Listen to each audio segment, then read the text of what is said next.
estamos grabando en este momento. Vamos a compartir el PPT.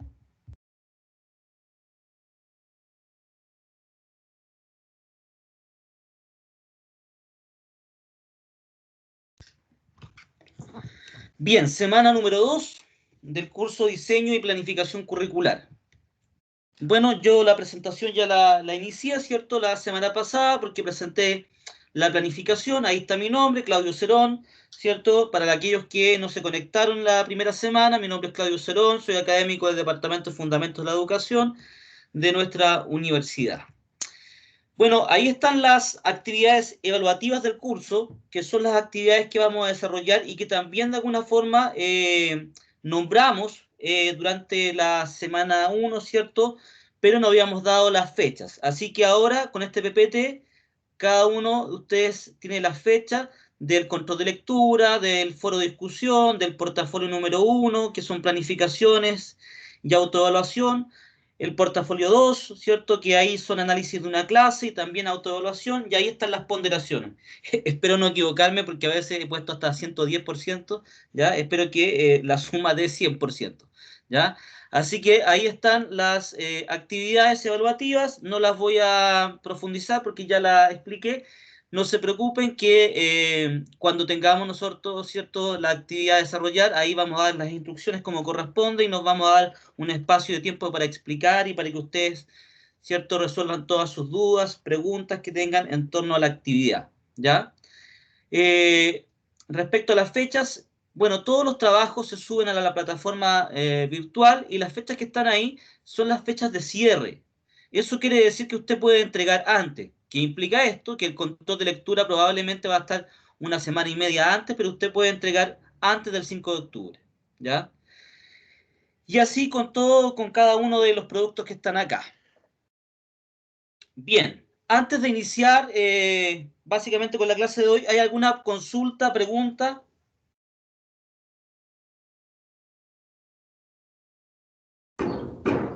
Profesor, Sí, es que cuando presentó el syllabus, usted dijo que los textos que no los encontráramos, usted los iba a facilitar, ¿verdad?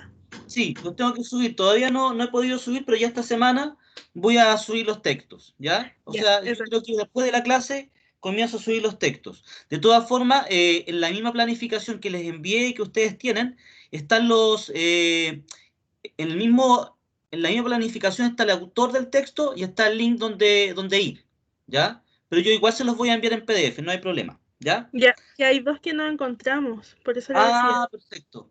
No se hagan problema, yo los tengo. Así que Ya, se los envío a todos hoy día a su correo de curso, ¿vale? ya, muchas gracias. ¿Alguna otra consulta o pregunta antes de iniciar? Bien, comenzamos la clase de hoy, obviamente explicando qué entendemos y por lo que de alguna forma vamos a desarrollar el tema de currículum. Vamos a comenzar con el concepto de currículum y eso rápidamente nos va a llevar a entender o a establecer un enfoque en el curso y ese enfoque de alguna forma se va a proyectar a lo largo del módulo en todos los productos ya evaluativos que ustedes van a desarrollar y principalmente en las planificaciones. Entonces me interesa mucho que podamos entender el concepto de currículum, principalmente no porque de alguna forma lo vaya a consultar o preguntar en términos conceptuales. Vale decir, poco me importa que lo logren aprender de memoria, si lo que me interesa es que básicamente comprendan qué consiste el currículum para que eso determine que puedan desarrollar buenas planificaciones más adelante, ¿ya? Entonces, lo primero que tenemos que decir es que en términos, ¿cierto?, procedentes del latín, esto significa recorrido, ¿cierto?, o carrera. Así lo establece el significado de la palabra. Pero el currículum o el concepto de currículum tiene un carácter polisémico, ¿ya? ¿Qué significa esto? Que no hay una única definición de currículum.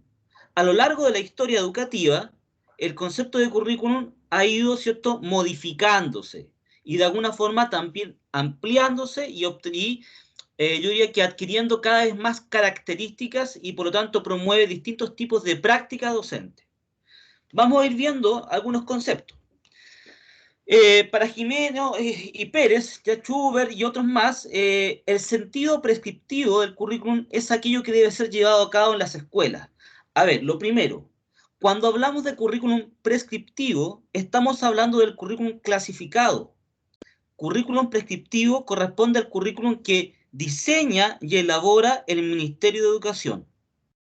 ¿Ya? O sea, planes, bases curriculares, programas, planes de estudio, todo eso es currículum prescriptivo. Vale decir que de alguna forma es diseñado y elaborado por el Ministerio de Educación y por las políticas educativas de los gobiernos. Entonces uno dirá, pero ya, pero que acaso hay algo más que signifique currículum, por cierto. Currículum no es solamente el currículum prescriptivo. Entonces, miren lo que dice acá. En el sentido prescriptivo, el currículum es aquello que debe ser llevado a cabo en las escuelas. Es el plan o la planificación por la cual se organizan los procesos escolares de enseñanza-aprendizaje. La pregunta es, ¿y será eso la única forma de definir currículum? Por cierto que no, porque ya adelantamos y dijimos que al ser polisémico, ¿cierto? Tiene un número importante de definiciones. Veamos qué es lo que dice este español Martinero Román. Todos los diseños curriculares han de poseer siempre los mismos elementos que la cultura. O sea, ya nos está diciendo lo siguiente. El currículum no es más que la expresión de la cultura misma. Él define como cultura el conjunto de capacidades, de valores, contenidos, métodos, procedimientos. Estos elementos aparecen con claridad en las diversas reformas educativas iberoamericanas en las que existe una definición común de currículum, al integrar sus diseños, bases, capacidades, valores, contenidos. Si uno se da cuenta, cuando registra, comienza a comentar o analizar las bases curriculares, va a observar que hay un conjunto de habilidades o capacidades, actitudes, valores, contenidos, procedimientos, orientaciones didácticas, en fin. Bueno, lo que dice Martinero Román es que el currículum refleja esa cultura.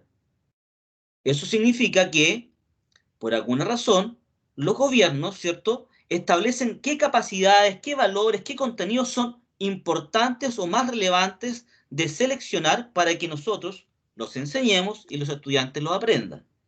Más o menos por ahí va la definición. Para Grandi es algo distinto. Dice, el currículum es una construcción social.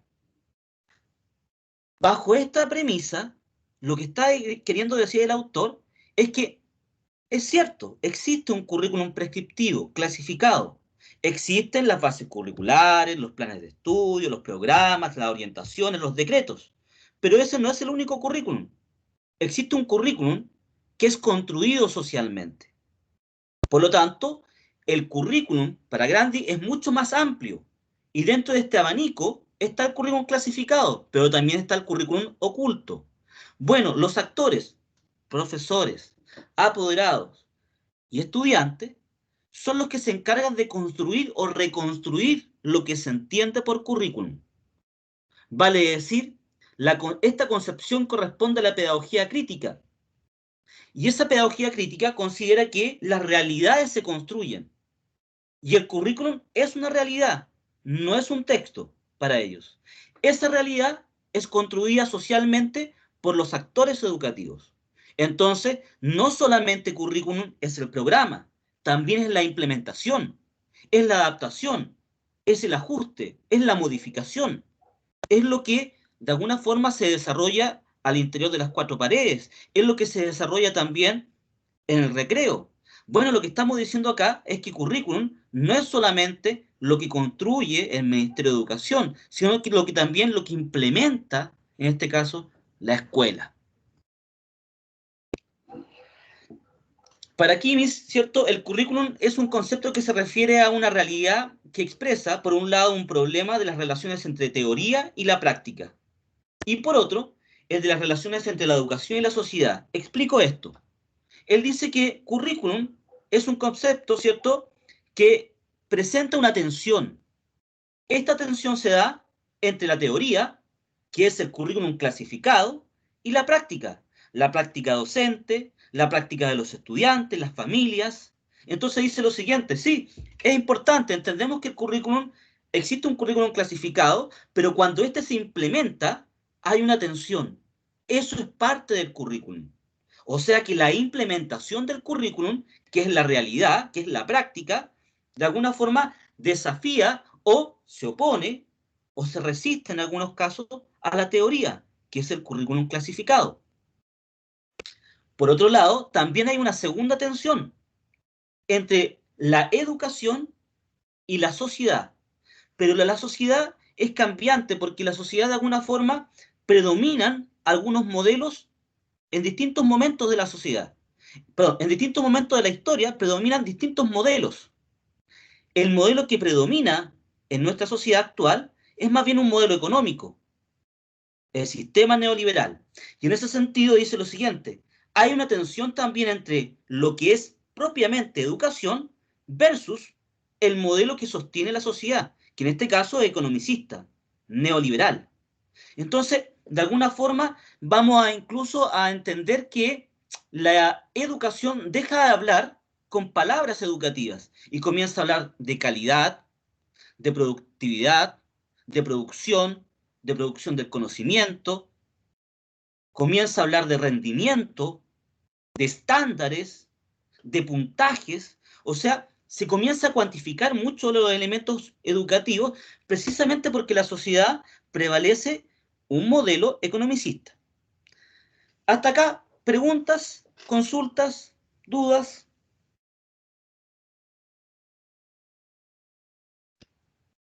Bueno, lo que hemos expuesto es muy simple. Lo que estamos diciendo es que, uno, el concepto de currículum cambia en el tiempo.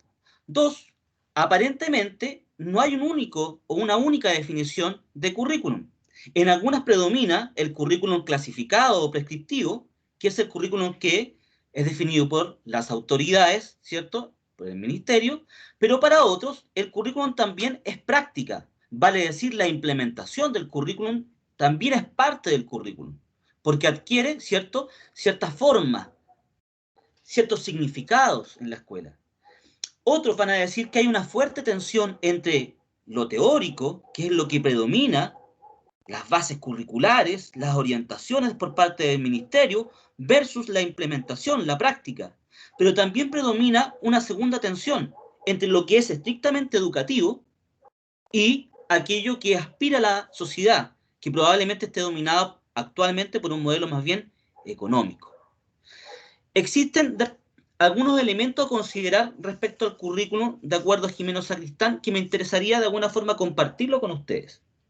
Uno dice, el estudio del currículum, o sea, la investigación educativa en torno al currículum, ofrece una visión de la cultura que se da en las escuelas y se manifiesta teniendo en cuenta las condiciones en que se desarrolla. Entonces, estudiar el currículum o investigar el currículum lleva básicamente no tanto a investigar los textos, las bases, los currículum, los programas, los planes, no. Lo que básicamente hacen los investigadores educativos es más bien estudiar las manifestaciones o el desarrollo del currículum en la escuela. Cómo se desarrolla, bajo qué condiciones se desarrolla, qué procesos de resistencia existen en la escuela, cómo se implementan.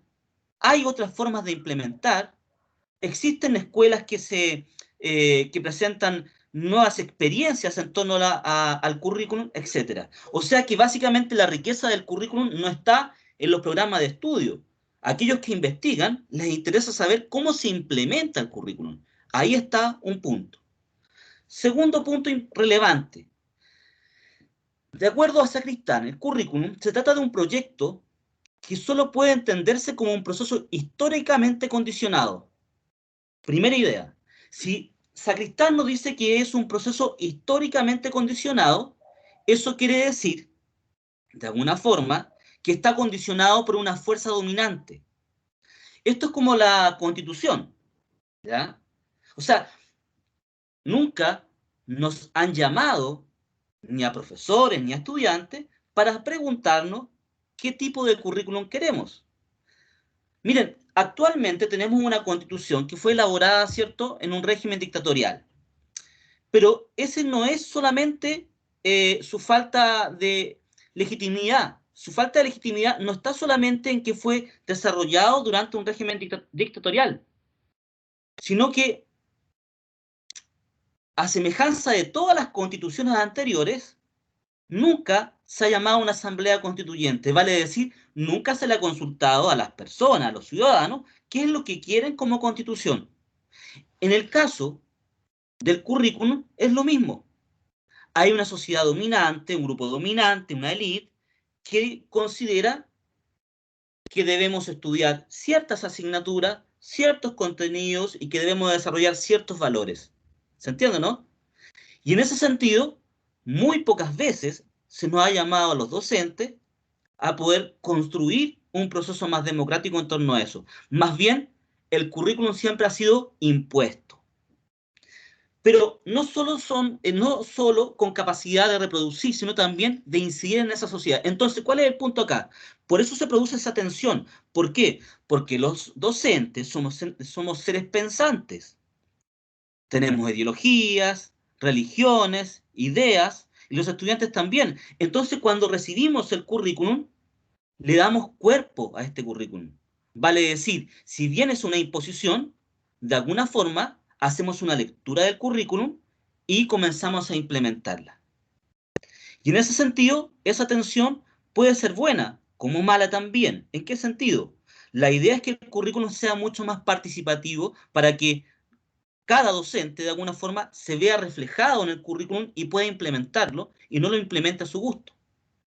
Sin embargo, hoy en día hay algunos elementos que atentan contra la educación y están directamente involucrados y nos llevan de alguna forma a establecer cierto tipo de docencia o cierta práctica pedagógica.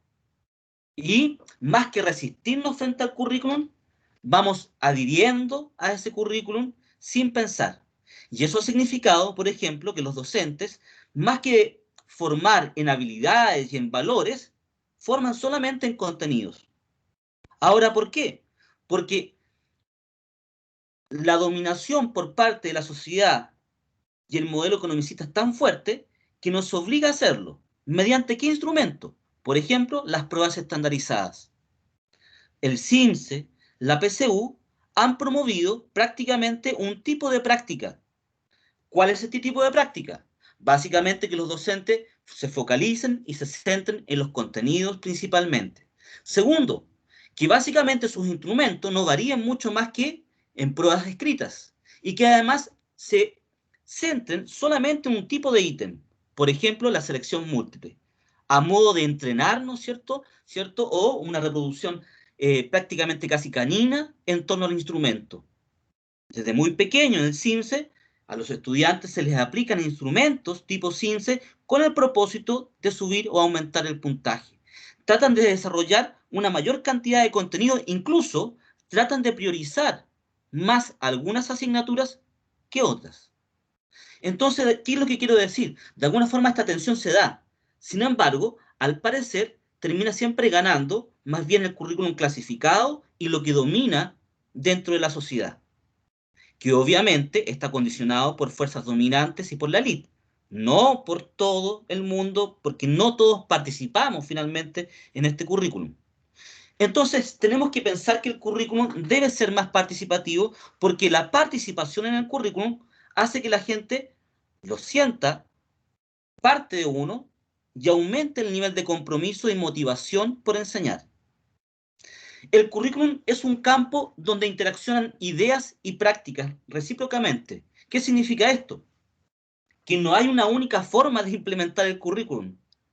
Y en ese sentido no solamente hablo de didácticas específicas, no solamente digo estrategias de enseñanza, sino que hay formas de pensar o planificar o repensar o ajustar, por ejemplo, los procesos anuales o semestrales. Cómo incorporar problemas, cómo incorporar proyectos, ¿ya? Por lo tanto, estamos diciendo que hay muchas formas de implementar y muchas prácticas que de alguna forma interactúan entre lo teórico, que es lo que hay que hacer, versus cómo lo hago. Y 4 dice, el currículum hay que pensarlo también como un proyecto cultural elaborado. Condiciona la profesionalidad del docente y preciso verlo como una pauta con diferente grado de flexibilidad. Es importante entender que nuestro currículum es rígido. ¿Cuál es la característica más importante de nuestro currículum? Uno, es tremendamente rígido. ¿Qué significa esto? Que prácticamente no hay posibilidades de hacer cambios, modificar o hacer que los estudiantes avancen durante el año escolar o durante su escolaridad de forma distinta. ¿Qué es lo que hace el currículum? Agrupa a las personas. En el siglo XVIII o XIX, las agrupaba por edad y por sexo. Hoy, ya no por sexo, salvo algunos colegios que todavía son muy tradicionales. Sin embargo, los estudiantes se agrupan por edad. ¿Ya? No hay posibilidad que un estudiante pueda avanzar. Por ejemplo, si es bueno en matemática, no hay posibilidad que pueda seguir avanzando, aunque esté en segundo básico, pueda seguir avanzando en tercero o cuarto básico. No, tiene que esperar el año siguiente para poder nuevamente obtener nuevos desafíos cognitivos. Si un estudiante va lento o tiene un ritmo muy poco acelerado en lenguaje, no hay posibilidad de esperarlo. O aprende o se le reprueba. ¿Ya? Básicamente tenemos un currículum muy poco flexible, muy tradicional. No hay posibilidades de seleccionar o elegir qué estudiar o en qué profundizar mis habilidades. Tengo que regirme por un programa único. Si bien es cierto, las escuelas particulares pagadas pueden crear sus propios programas, tienen que ser creados desde las bases curriculares. Básicamente, algún cambio, difícilmente pueden hacer algún cambio. Prácticamente las escuelas de elite solamente pueden de alguna forma flexibilizar un poco más el currículum. Sin embargo, todos deben pasar por los 12 años de escolaridad cumpliendo con las mismas características. Nadie puede ir más rápido, nadie puede ir más lento, nadie se puede saltar, nadie puede seleccionar lo que quiere aprender. Prácticamente hay una estandarización. Entonces, ¿qué es lo que vamos a proponer como módulo? Como módulo vamos a proponer lo siguiente. Vamos a mantener, ¿cierto? Vamos a mantener y seguir trabajando en lo cognitivo, que está vinculado directamente con los saberes. Con los saberes vale decir con la disciplina, con matemática, con lenguaje, con historia y con ciencia. Vamos a seguir manteniendo eso porque hay que aprender y porque de alguna forma seguimos trabajando con el currículum clasificado. Vale decir, los programas de estudio establecen claramente lo que los estudiantes deben o no deben aprender. ¿Ya? Está bien, lo podemos aceptar. Es más, debemos aceptarlo porque está dentro de un decreto ley, es obligatorio. Si alguien hace lo contrario, está en contra de la ley. Sin embargo, manteniendo eso, que es parte del currículum, nosotros vamos a tratar de incorporar no solamente a nuestro enfoque sobre educación y currículum, sino que también a nuestras planificaciones, elementos que están dentro del currículum, que por alguna razón los docentes no miramos y que tiene que ver con lo humano. ¿Ya? En base a Casasus vamos a establecer la defensa del humano. La pregunta es, ¿qué hacer, qué aprender y cómo educar? ¿Ya? Esa es la pregunta central que se hace este autor. Dice, ¿qué hacer? ¿Qué hacer en educación? ¿Qué hacer en la escuela? ¿Qué debo aprender? ¿Cómo debo formar? ¿Cómo debo educar? Y lo primero que dice es lo siguiente. Este, este es el contexto en que se plantea. Dice, educar para tener un empleo no puede ser la finalidad de la educación en una época en la que el trabajo humano está desapareciendo a favor de las máquinas. Algo relevante. Hace mucho tiempo que existe el desempleo estructural. ¿Qué significa esto? Que el sistema, como estructura económica, siempre desarrolla un cierto porcentaje de desempleo. Este desempleo es normal, aparentemente, dentro del sistema. Cuando sube a 2 dígitos, vale decir más de un 10%, ya comienza a perjudicar al mismo sistema. ¿Ya? Sin embargo, este desempleo, no solamente en los países desarrollados, sino que también subdesarrollados, está comenzando a aumentar principalmente por la inyección de tecnología en el trabajo, que se esperaba antiguamente en la educación. Se esperaba que el currículum respondiera al empleo, respondiera al mundo del trabajo. En la medida que una persona iba a la escuela, aprendía a leer y a escribir, a calcular, podía obtener rápidamente un puesto de trabajo. Sin embargo, hoy en día, uno observa que incluso obteniendo 12 años de escolaridad, llegando al cuarto medio, prácticamente las posibilidades de tener empleo son mínimas. Por lo tanto, hay que mantener o hay que seguir desarrollando una nueva educación, una educación superior. Con cuarto medio uno llega ¿a dónde? Probablemente a la construcción, al campo, ¿cierto? O simplemente a un call center. Lo que quiero decir es que prácticamente la pregunta es, ¿vamos a seguir educando con esa finalidad para obtener empleo? Él dice que no. No está queriendo decir que no hay que tener empleo. Lo que hay que entender es lo siguiente. En el mundo está ocurriendo algo que de alguna forma no estamos observando. Está disminuyendo el empleo y por lo tanto ya no podemos educar directamente hacia un tipo de empleo. Debemos educar para que la persona pueda de alguna forma resistir o poder reconstruirse dentro de este nuevo mundo que es el desempleo. Por ejemplo, orientar la educación para tener un trabajo es importante, pero ¿qué pasa si no hay trabajo? Al respecto, es interesante notar que en Finlandia, Holanda, ¿cierto? Y también en Kenia, ya se están haciendo experimentos pensando en el advenimiento de una sociedad sin trabajo. Sí, en principio habrán nuevos tipos de trabajo para regular el trabajo de las máquinas, ¿cierto? Un trabajo para regular los procesos tecnológicos que desarrollan las mismas máquinas. Pero ellas trabajan solas y muchísimo más rápido y con menor costo. Y lo que es peor, a veces requieren que no sean administradas o sean administradas por una misma plataforma virtual. Entonces, prácticamente lo que estamos diciendo es que está disminuyendo el trabajo. Ese trabajo ya no es un trabajo humano, dice. El trabajo humano radicará en lo propio del humano. Entonces, la pregunta, ¿qué hacer, qué aprender y cómo educar? Es la siguiente. O vendría a responderse de la siguiente forma. Hay que formar o hay que enseñar para la creatividad, la competencia emocional y la ética. Eso es lo que propone. Y uno dirá, pero esos elementos no están en el currículum. Sí están, claro que están. Están en las habilidades, en las actitudes. Sin embargo, no aparecen en la práctica pedagógica. Lo que prevalece en la práctica pedagógica es solamente contenido. El desafío principal es preservar lo humano en un contexto de deshumanización. Entonces, ¿qué aprender? ¿Cómo hacerlo? Uno dice, aprender a pensar. Todos estos puntos son relevantes y me interesa que sean, de alguna forma, sean directamente implicados más adelante en las planificaciones. Aprender a pensar. El pensamiento es algo caótico. Son ideas que van en todo sentido. ¿Cómo se aprende a pensar? Y el autor dice lo siguiente. Se aprende escribiendo.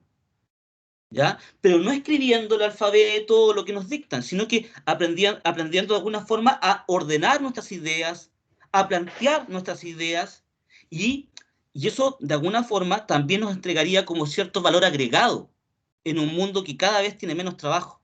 Entonces, aprender a pensar que pareciese que fuese algo muy trivial o muy elemental, como casi decir, pero profesor, si eso es lo que hacemos los docentes, hacemos que aprendan a pensar. Y la pregunta, no siempre, porque aprender a pensar involucra estructurar ideas propias.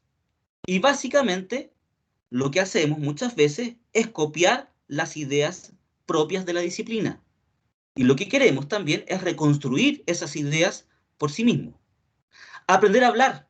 Mire qué importante. Niños y niñas aprenden a hablar de sus mamás. No digo de sus papás porque, claro, sabemos que están ausentes. Aprenden a hablar, ¿cierto?, de sus mamás. Sin embargo, requieren que puedan de alguna forma expresarse de la mejor forma. Hoy en día, las pruebas, básicamente, las pruebas de rendimiento escolar se basan en selección múltiple o en preguntas dicotómicas de verdadero y falso. Muy pocas, ¿cierto? O muy pocas actividades hay en donde de alguna forma se enseñe a hablar correctamente. Entonces debemos incorporar en nuestra didáctica no solamente estos elementos que son tradicionales, debemos incorporar ¿cierto? El desarrollo de habilidades, y una de ellas, ¿cierto? No es solamente aprender a pensar, sino que también aprender a hablar, que es parte de un texto oral, que nos permite de alguna forma expresar, manifestar, y en ese sentido se hace la diferencia. Usted puede saber lo mismo o menos que un compañero, pero si usted lo expresa correctamente, finalmente obtiene un mayor éxito o un mejor desempeño. Si usted va a una entrevista de trabajo y tiene un currículum y lo entrevistan y no sabe expresar bien sus ideas frente a las preguntas, lo más probable es que no quede en él. Miren, nosotros debemos de alguna forma establecer este tipo de habilidad en vinculación con la disciplina que estamos trabajando. O sea, desarrollar, comunicar ideas científicas en ciencias naturales es fundamental. Comunicar ideas matemáticas mediante demostraciones es fundamental. Por lo tanto, es relevante generar acciones y actividades dentro de la sala de clases que estén involucradas y estén pensadas para aprender a pensar, aprender a hablar. Veamos otras. Aprender a crear. No es necesario últimamente aprender que o entender que la única forma de aprender es memorizando la información, porque prácticamente es imposible. Y lo que es peor, como la producción del conocimiento es tan revolucionaria y es tan cambiante y se desvanece en el aire, quiero decir que constantemente va cambiando y lo que nos parece realmente concreto, al día siguiente cambia porque obtenemos mayor información, prácticamente lo que estamos queriendo decir acá es que lo más importante es saber manejar la información y saber qué hacer con ella. Y en ese sentido, saber crear es fundamental. Aprender a crear, se dice que ahora estamos en una economía de la creación. Para crear hay que desarrollar el pensamiento crítico. Ya, pero para eso tenemos filosofía, historia. No, estoy diciendo en todas las asignaturas, el pensamiento crítico. El pensamiento crítico me permite creación, porque el pensamiento crítico me promueve rechazo, oposición a algo. Y eso me permite la deconstrucción de un concepto, la deconstrucción en una explicación de un proceso. Entonces, la oposición o el pensamiento crítico tiene una función emocional que permite dos cosas: la adaptación o el rechazo. Cuando me adapto, me viene bien en la medida que puedo replicar una conducta. Pero cuando rechazo, obligadamente hay un motor motivacional en mí que me hace tener que crear una alternativa o una propuesta. Entonces, aprender a crear va de la mano de un pensamiento crítico. Debemos ser desafiantes. En todas las asignaturas se deben promover problemas, desafíos cognitivos que permitan al estudiante o una adaptación o un rechazo. Y en el rechazo debemos promover la creación siempre de algo nuevo o de alguna innovación. Aprender la polivalencia. Miren, ya hablamos sobre la información y esa información la encontramos en las bases de datos, en Google, la encontramos en las redes sociales, incluso la información está a veces incorrecta. Por lo tanto, a veces podríamos decir que poco importante es la información, pero más que aprender datos o informaciones, lo importante es comprender cómo puedo aprender por mí mismo. Y eso implica,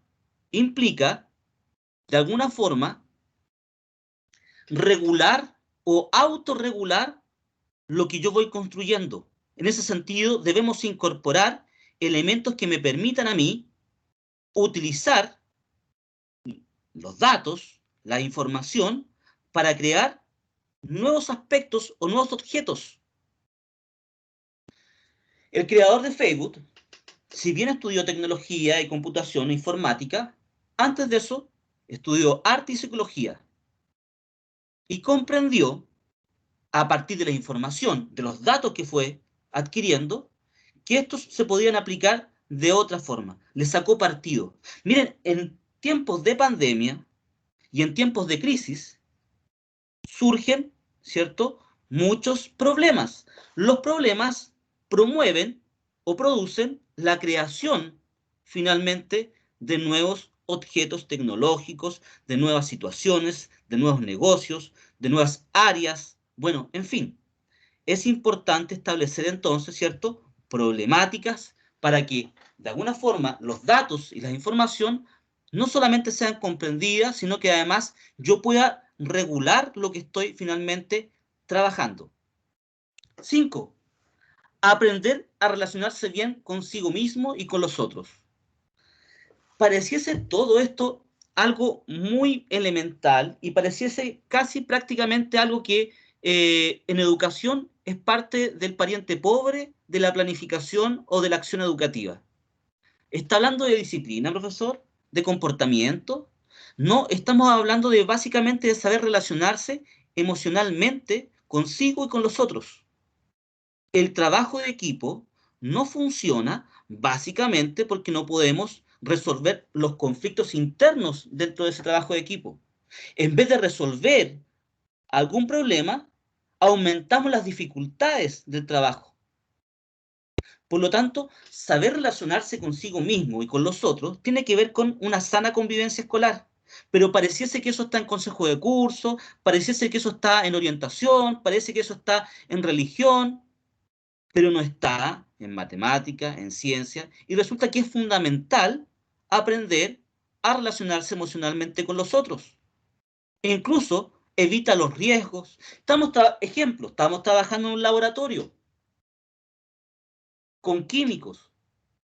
Trabajar en equipo y tener y saber trabajar con el otro implica un espacio de respeto en el entorno que me permita, ¿cierto?, no accidentarme o accidentar al otro. En todo es fundamental. Si yo no escucho, si estamos trabajando un problema matemático en contexto y yo no escucho al otro porque creo que no es capaz ni de saber ni de responder algo coherente, básicamente no estoy trabajando con el otro. Y es importante porque finalmente la posibilidad de trabajar consigo mismo y con los otros emocionalmente hablando implica también aumentar la productividad, aumentar la producción, mejorar el trabajo en equipo, avanzar, entregar a tiempo. Lo anterior nos lleva a lo central, dice, aprender a tener una idea de sí mismo.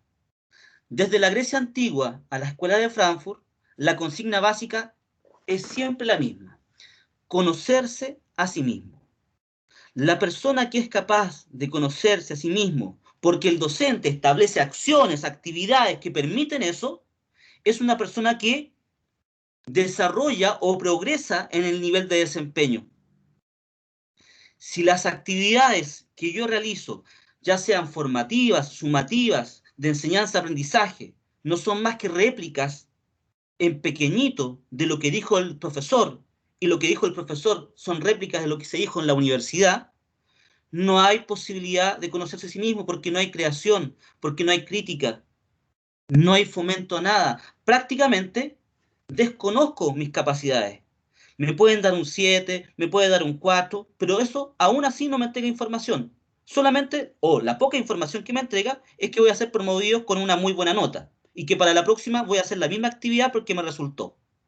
Pero prácticamente no me permite a mí conocerme, saber mis falencias, mis debilidades, mis fortalezas, cómo mejorar. Necesitamos que se establezcan actividades de enseñanza-aprendizaje que permitan niveles de desempeño más complejos que solamente responder preguntas. Deconstruyendo el concepto de currículum. Luego de esto vamos a ver un caso de una escuela. Aquí dice lo siguiente: su construcción no puede entenderse separada de las condiciones reales de su desarrollo. Entonces, entendemos que el currículum no es solamente teoría. ¿Por qué? Porque cuando se implementa en la escuela, adquiere características propias. Y por lo mismo, entender el currículum en un sistema educativo requiere prestar atención a las prácticas políticas administrativas que se expresan en su desarrollo, a las condiciones estructurales, organizativas, materiales, dotación de profesorado, al bagaje de las ideas, el significado que le dan la forma y cómo las modelan, a la transformación. Lo importante es conocer el currículum en su implementación y su desarrollo. Y en ese sentido, las prácticas pedagógicas son cruciales.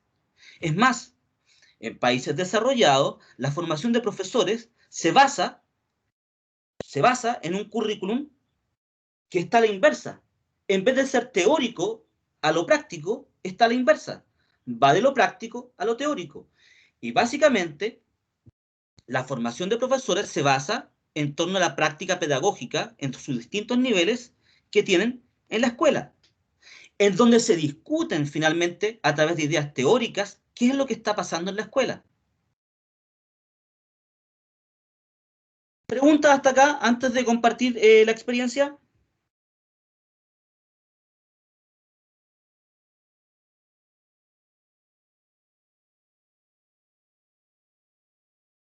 Profesor, ¿Consultas, dudas? yo tengo una consulta con Por relación a lo favor, que es el del currículum.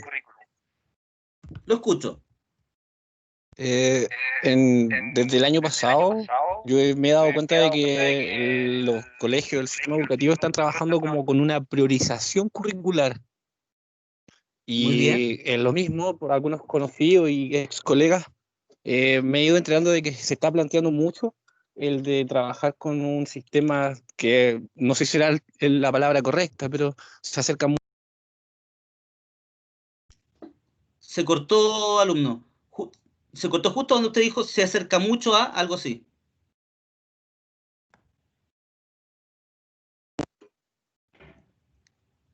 ¿Se me escuchó, profe? No, se cortó. No sé si la palabra correcta dijo. Se acerca mucho a, hasta ahí nomás llegó. A una modalidad que hoy en día se está buscando ver si se implementa por lo que ha ocurrido con lo del COVID y la pandemia, que es el hecho de instaurar un sistema educativo semipresencial. ¿Qué me Mire, dice de eso usted? mire, es interesante lo que plantea usted porque dice, vamos a ver una autora que es Flavia Tirelli, la que plantea específicamente eso. ¿Por qué no podemos hacer un sistema educativo algo mixto, semipresencial, sabiendo lo siguiente? Que hay estudiantes, prácticamente en América Latina, que hay estudiantes que hay estudiantes que trabajan por temporadas, que hay estudiantes que hay estudiantes que hay embarazos, qué sé yo, adolescentes, hay estudiantes que de alguna forma tienen cierta presión en su casa y no pueden asistir a la escuela. Bueno, un montón de cosas tiene que ver con los territorios, las distancias, en fin. ¿Por qué no facilitar, cierto? ¿Por qué siempre hablar de presencialidad? Mire, hoy día estamos obligados por pandemia a esto, pero por pandemia. Pero siempre se ha pensado que la única forma de educar es a través de la presencialidad de las personas. Y por cierto, la presencialidad tiene muchos aspectos positivos y que hacen que la educación sea mucho más equitativa, ¿cierto? Sobre todo cuando no hay niveles tecnológicos. Sin embargo, lo que estamos diciendo o lo que se está planteando es, ¿por qué no hacer del currículum algo también mucho más amigable con la realidad tecnológica que se desarrolla en la actualidad? Y en este sentido, orientar, ¿cierto?, las prácticas pedagógicas a un sistema mixto sería una muy buena alternativa. Y bueno, entre eso hay muchas otras cosas. Ahora, respecto a la priorización, con la pandemia se levantaron programas de prioritarios, ¿ya? Porque esa es otra característica del currículo nacional. No solamente es presencial, es rígido, o sea, no permite movilidad por distintas formas, sino que además tiene demasiados contenidos. Y la priorización ya significó disminuir la cantidad de contenidos solamente por la pandemia. Por otro lado, antes de la pandemia, lo que se estaba estableciendo ahí no era una priorización, pero sí era una forma de establecer ciertos niveles de progresión que eran fundamentales al término de cada año escolar, ¿ya? Pero a mí me parece que incluir lo semipresencial sería fundamental. Sería fundamental, más cuando hoy uno entiende que también desde la casa se pueden hacer cosas interesantes, ¿ya? Eh, pero voy ahora a lo que quería mostrar. Muchas gracias. ¿Alguien más tiene alguna otra consulta o comentario?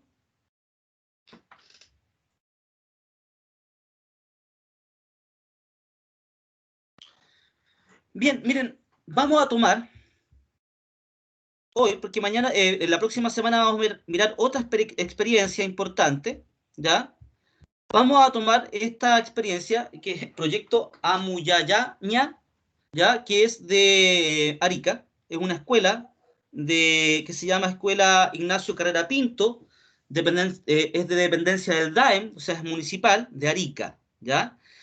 Y esta escuela incorporó ciertos cambios a nivel mesocurricular. Después voy a explicar lo que es mesocurricular, pero por ahora les digo lo siguiente. Lo macrocurricular son las políticas educativas, las bases curriculares. Y lo mesocurricular es cómo de alguna forma la escuela se encarga de ajustar esa exigencia a su propia escuela.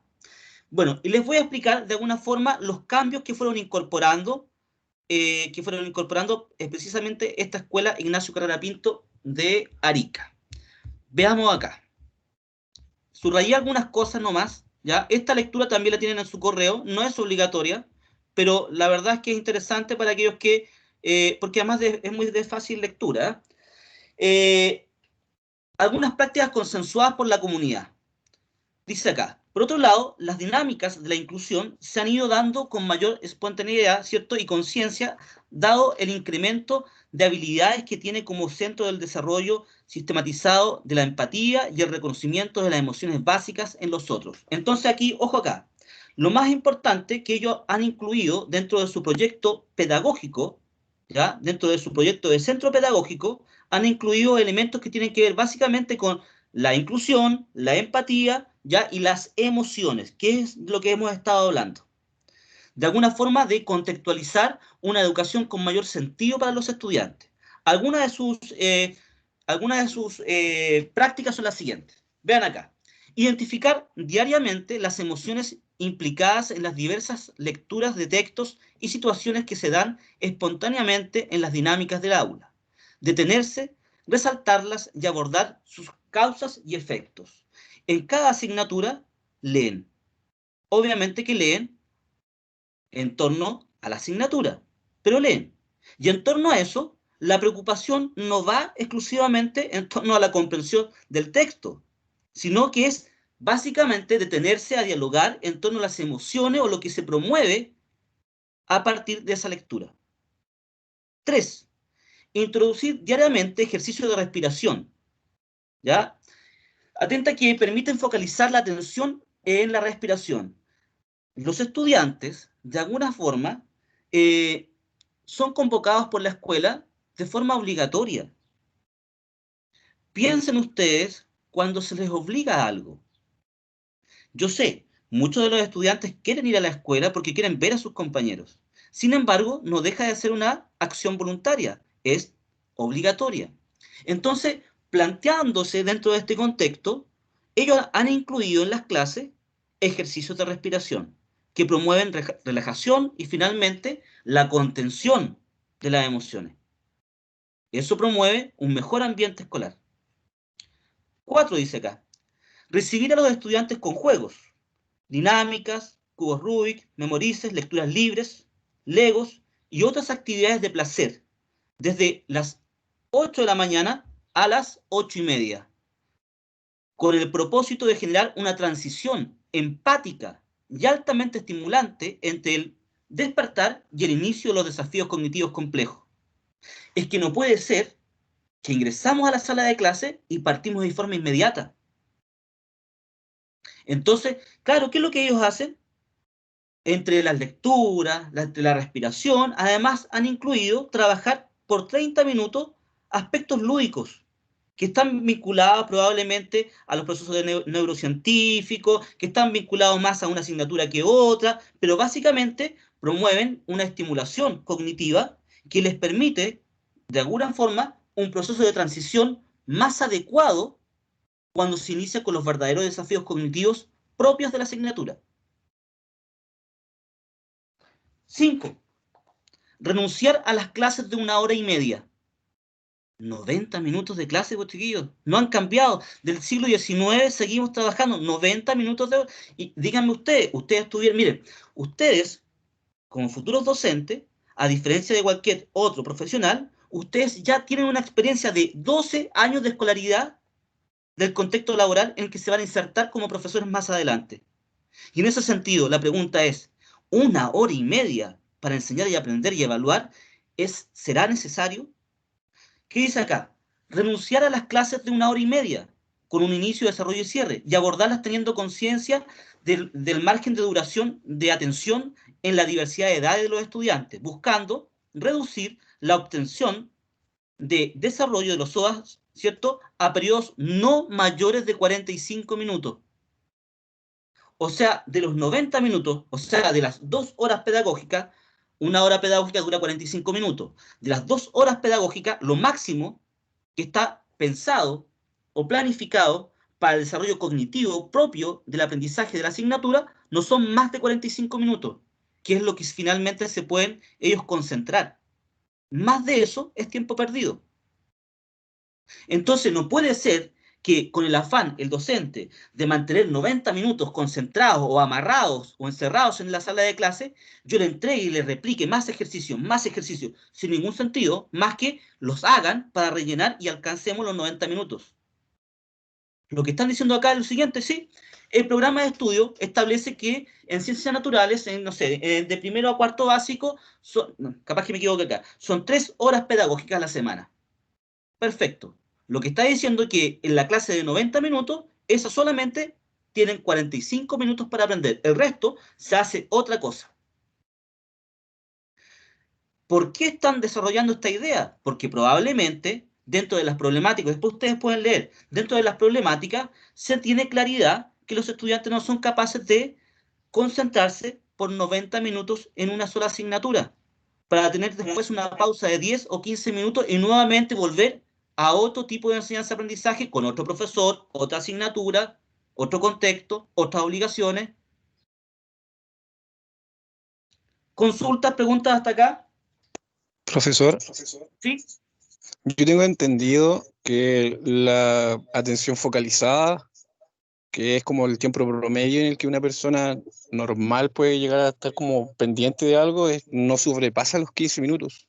Exactamente, exactamente, exactamente. Por lo tanto, lo más probable es que dentro de estos 45 minutos sean actividades secuenciadas. Y esas actividades secuenciadas no son extensas, vale decir, no hay una única actividad. Hay muchos quiebres dentro de estos 45 minutos. ¿Se entiende, no? Sin embargo, ellos entienden también que la realidad los lleva a lo siguiente. No podemos hacer una secuencia de tantas actividades que duren 90 minutos. Con 45 minutos de clase, los estudiantes pueden aprender básicamente lo que exige el currículum. Más de eso va a significar desorden, mal comportamiento, resistencia por parte de los estudiantes. Entonces, básicamente lo que es muy importante lo que establece usted. 15 minutos, ¿cierto? Es un estándar. Por lo tanto, dentro de una actividad, ¿cierto?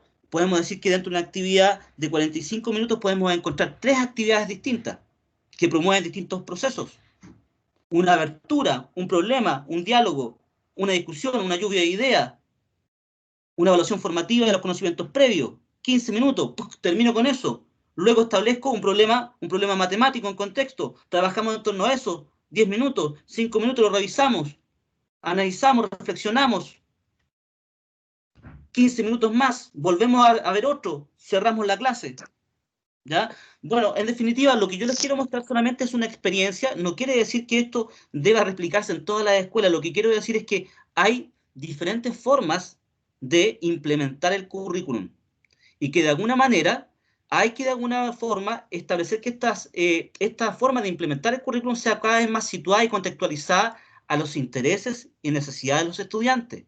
Porque aquí, a diferencia de otros profesionales, si los estudiantes no están motivados, no aprenden. Si los estudiantes no quieren aprender, no tienen la voluntad, no aprenden. Profesor, O sea, sí. o sea, igual agregar algo y también tengo una inquietud. Obviamente igual uno como adulto o estudiante, ¿cierto? Se aburre con ya 1 hora de clase. Yo por eso me imagino de los niños más aún. Es bastante relevante eso. Pero yo como futuro profesor, claro, puedo identificar este modo de trabajo y como usted bien señala, son pocos los colegios a nivel de Chile que trabajan así, con estas nuevas modalidades y a lo que voy es que si un establecimiento no está apto o preparado y no apoya este tipo de trabajo, o sea, a veces va más allá de lo que uno quiere hacer o no. Sí, claro que sí, pues claro que sí. No tiene que ver, o sea, digamos que muchos de los cambios en la educación no dependen exclusivamente de la voluntad ni de la experiencia o de la competencia del docente. Dependen también de que exista un equipo directivo, ¿cierto? Que tenga un liderazgo pedagógico y de un DAEM, si es de municipal, que promueva estos cambios. ¿Y qué es lo que pasa? Es que las experiencias más innovadoras, ¿cierto? Son menores versus lo tradicional. Lo más probable es que se encuentren con algunos aspectos más tradicionales, pero hay algunos elementos que puede incorporar. Yo diría que por eso se trabaja también en el currículum oculto. ¿Eso qué significa? Que bueno, usted declara hacer, decir y hacer algo que finalmente es muy distinto a lo que usted hace en la práctica. Vale decir, quizá usted puede trabajar más de 45 minutos, pero puede iniciar, ¿cierto?, con otro tipo de actividades que de alguna forma estén ocultas dentro de la planificación y que de alguna forma vinculen también al estudiante con sus propias emociones. Entonces, hay algunas cosas que dependen exclusivamente del docente y otras que dependen finalmente de la autoridad. Y en ese sentido, claro, se requiere que la escuela, como estructura, como, como sistema, también cambie desde arriba. En ese sentido, lo que estamos mostrando son experiencias de implementación que quieren hacer algo distinto, puesto que nunca han sido escuchados. Y en ese sentido, usted tiene razón. No es mucho lo que podemos hacer los docentes, pero sí podemos prepararnos para cuando este cambio, ¿cierto?, sea estructural. Vamos a ver qué es lo que pasa en términos ciudadanos más adelante, con una nueva constitución, con una nueva ley de educación. ¿Quién sabe? ¿Ya? No obstante, lo que quiero Claro, decir es eso que estaba pensando también, que por ahí puede ser sí, algo. por ahí puede ser. Aunque lo que yo quiero demostrar también es que a pesar del sistema en que estamos, a pesar de toda la adversidad y que de alguna forma hay escuelas que están dispuestas a hacer cambios. Probablemente esos cambios vienen también apoyados desde arriba, desde el DAEM, desde el director, desde el jefe UTP y desde los docentes. Y es una forma de alguna manera de trabajar de manera compartida, creo yo. ¿Mm? Bueno, 6, recordar a diario que la clave no está en fomentar las emociones en el aula, sino enseñar con emoción. Ojo con esto, por lo general nosotros fuimos formados en valores o en actitudes en la educación y siempre las fueron casi como definiendo o prácticamente estaban apoyadas por un acto cívico, eran complementarias a, qué sé yo, a una actividad extracurricular o simplemente lo aprendíamos en religión o en consejo de curso, pero prácticamente no enseñábamos las emociones y los valores definiéndolos teóricamente, pero no generamos acciones o actividades donde se pusiera en juego realmente el respeto, donde se pusiera en juego realmente la escucha. Entonces lo que quiero decir acá es que hay que establecer actividades que permitan enseñar con emoción, y eso implica que de alguna forma la actividad o la tarea que esté desempeñando el estudiante esté vinculada directamente con eso, que no sea un aprendizaje del respeto de forma teórica, sino que promueva finalmente que yo tenga que actuar con respeto para poder obtener finalmente un logro de aprendizaje. Y eso involucra actividades mucho más desafiantes. Tener presente que la curiosidad de los estudiantes es el motor que escanea el aula, ¿cierto?, en la búsqueda de algo distinto y sobresaliente. Y esa atención placentera permite memorizar significativamente una experiencia, una cognición, pudiendo ser recuperada con más facilidad y transitar a la memoria de largo plazo con mayor probabilidad. En ese sentido, la curiosidad es un motor fundamental. Por lo tanto, yo diría que cuando comencemos a planificar, lo más probable es que en la parte inicial de la clase vamos a tener que aprender a establecer un desafío cognitivo, algo que de alguna forma establezca una problemática que invite a la resolución de un problema, no importa la asignatura que sea, pero que invite de alguna forma a trabajar la curiosidad, principalmente porque eso motiva a los estudiantes y hace principalmente que toda la información se pueda retener fácilmente porque se retenga con profundidad, no de manera superficial. Y si es así, se mantiene dentro de la memoria de largo plazo. ¿Cuántos contenidos durante los 12 años de escolaridad nos enseñaron? ¿Cuántos estómagos tiene una vaca? La fotosíntesis, la célula. la ilustración, el despotismo ilustrado, tantos procesos que nos sirvieron o no nos sirvieron para nada y que además muchas veces ni siquiera recordamos. Tanta información perdida. Bueno, tiene que ver con eso, que de alguna forma replicar la información sin ningún sentido o ningún interés, sin despertar la curiosidad, hace que uno básicamente todo lo que aprenda se desvanezca y finalmente sea irreproducible porque se va a una memoria de corto plazo y se desecha fácilmente. La atención. La atención de los estudiantes no se pide, no se demanda. La atención de los estudiantes se captura. Y en ese sentido, ¿qué es lo que me interesa del desarrollo de las actividades que van a planificar? Deben ser actividades que cautiven no solamente la curiosidad, no solamente sea un desafío cognitivo, algo que resolver, sino que algo que realmente esté vinculado a los intereses, que desarrolle o mantenga la atención. Nosotros como docentes podemos pedir la atención. Sin embargo, aunque la pidamos, eso es imposible si no hay voluntad de atender. Para atender, debemos de alguna forma establecer actividades realmente relevantes, intencionadas, que sean de alguna forma pensadas en el vínculo emocional y situacional en que se encuentra el estudiante. Por lo tanto, miren, generalmente cuando comenzamos a planificar con la mención en ciencias naturales, hay ciertos problemas. Ellos me dicen, profesor, sabe que en lenguaje hay como 12 OAS por unidad. Y nosotros por unidad tenemos como 3 OAS, 3 objetivos de aprendizaje. Esto prácticamente se puede hacer en 2 semanas, pues, profesor. Claro, pues, si usted simplemente los va a exponer, en 2 semanas usted expone todos esos contenidos. Pero ¿qué es lo que promueve ciencias naturales? Experimentación, investigación, problematización, proyecto. Por lo tanto, desarrollo de habilidades científicas. Y en ese sentido, la construcción conceptual de los fenómenos naturales no se desarrolla solamente definiéndolas con atención y sintetizándolas a través de una clase presencial. Se realizan o se construyen a través de la experimentación, de la investigación, de la resolución de problemas, y en matemática lo mismo. En matemática lo mismo. Entonces, ¿qué es lo que vamos a hacer? Más adelante, cuando ya dejemos de ver esto teórico, vamos a mirar los programas de estudio y vamos a ver que los programas de estudio tienen distintas solicitudes al docente. Una de ellas está vinculada a las habilidades y a las actitudes. Y esas se deben ver reflejadas en las acciones que ustedes realicen o planifiquen. No solamente me interesa que ustedes digan cómo de alguna forma los niños van a aprender el valor posicional del número.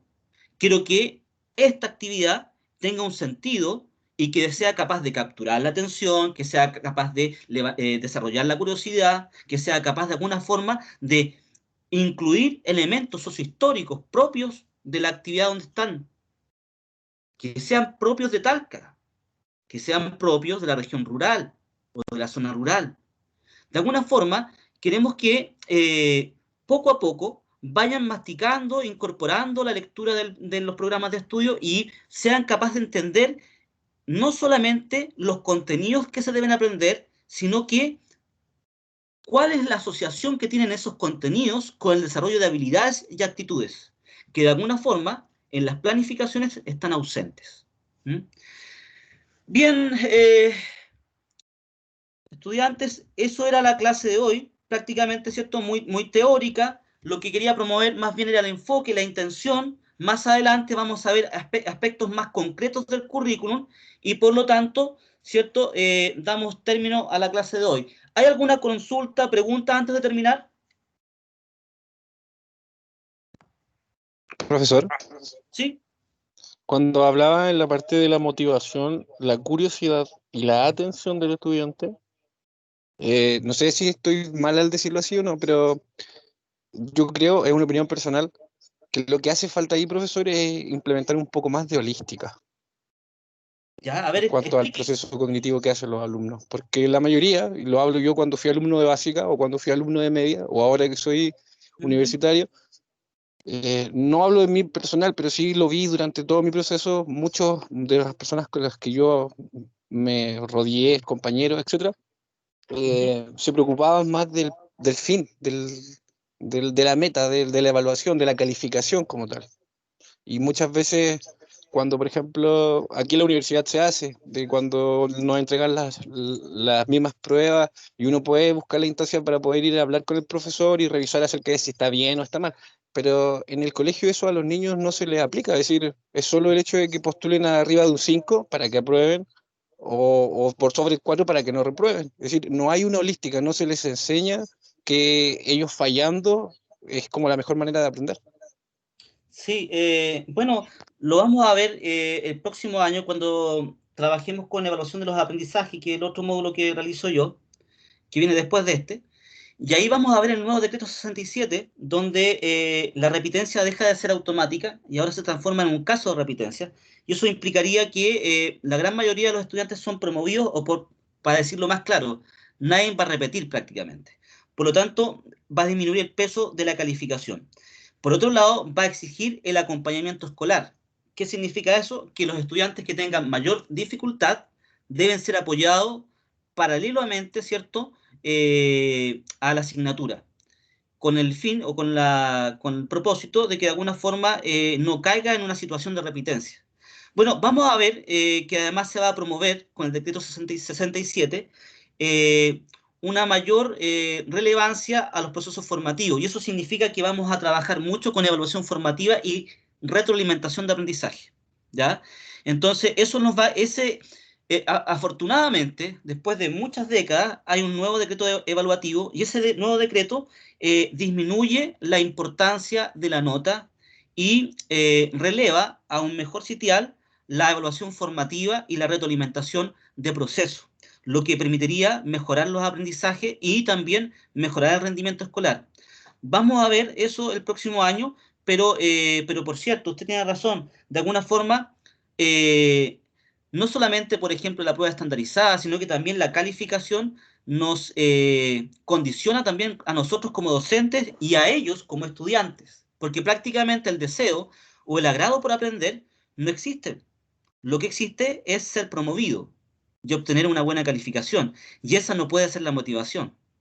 Y entonces, en ese sentido, entendemos también que debiésemos priorizar, o el Estado debiese priorizar, una menor cantidad de contenidos para que pudiésemos profundizar más en ellos, más que seguir avanzando, ¿ya?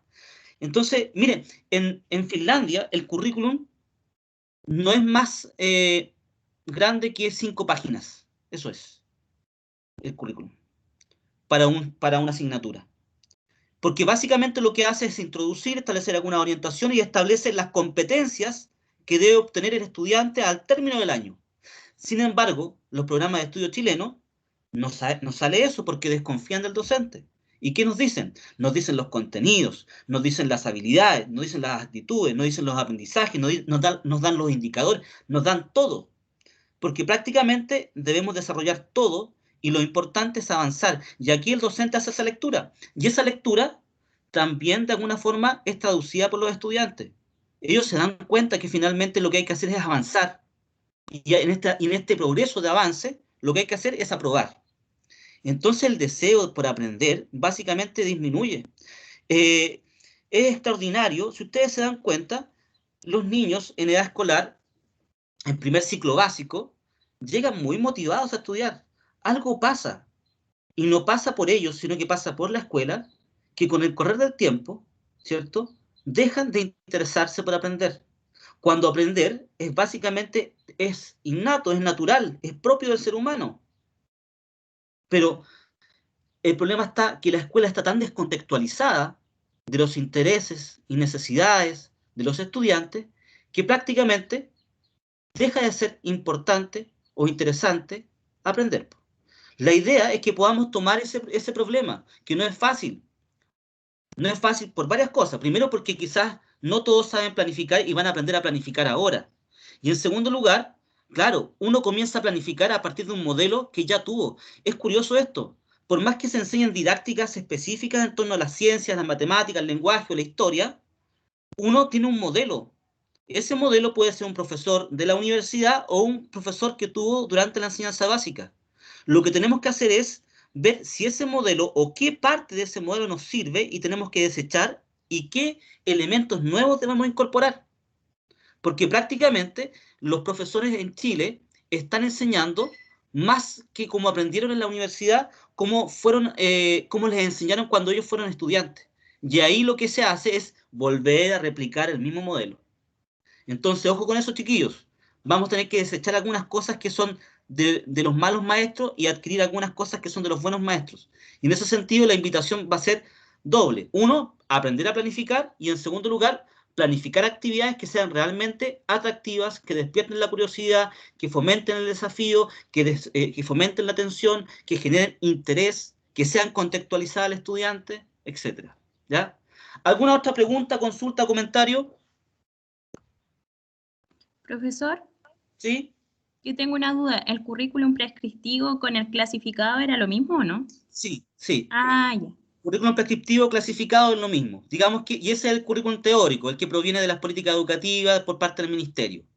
Y el currículum general, que es la práctica o el desarrollo del currículum, decimos que de alguna forma se enfrenta con ese currículum. Por ejemplo, entonces lo que yo mostré hoy día con esta escuela de Arica es un currículum no prescrito, es un currículum práctico, vale decir, una forma de implementar el currículum clasificado o prescrito. ¿Ya? ¿Alguna otra consulta, duda?